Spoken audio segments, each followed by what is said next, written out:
ലോകത്ത് 1.25 ലക്ഷത്തോളം പ്രവാചകന്മാർ വന്നിട്ടുണ്ട്. ഒരാളും ഒരു മതത്തിൽ നിന്നും ഇസ്ലാം എന്നൊരു വേറൊരു മതത്തിലേക്ക് ക്ഷണിക്കാനല്ല വന്നത്.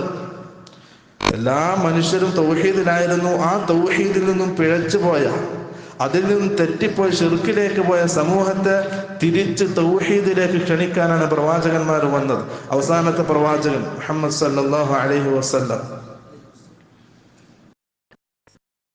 മഹാനായ ഷെയ്ഖ് മുഹമ്മദ് ബിൻ അബ്ദുൽ വഹാബ് റഹിമഹുല്ലാ, അതുപോലെ തന്നെ ഇബ്നു തൈമിയ്യ റഹിമഹുല്ലാ, അവർ പറയുന്നുണ്ട്, റസൂൽ സല്ലല്ലാഹു അലൈഹി വസല്ലം അല്ലാഹു റസൂലായിട്ട് നിയോഗിച്ചത് ലിയുജദ്ദിദ ദീന അബീഹി ഇബ്രാഹിം, റസൂലിന്റെ പിതാമഹൻ ഇബ്രാഹിം നബി അലൈഹിസ്സലാമിന്റെ ദീൻ, ആ മില്ലത്ത്, അതിനെ പുതുക്കാൻ വേണ്ടിയിട്ടാണ്. ലിയുജദ്ദിദ, പുതുക്കാൻ വേണ്ടിയിട്ടാണ്. അതിന്റെ അർത്ഥം റസൂൽ പുതിയൊരു ദീനായിട്ട് വന്നതല്ല, മറിച്ച് ഇബ്രാഹിം നബി അലൈഹിസ്സലാമിന്റെ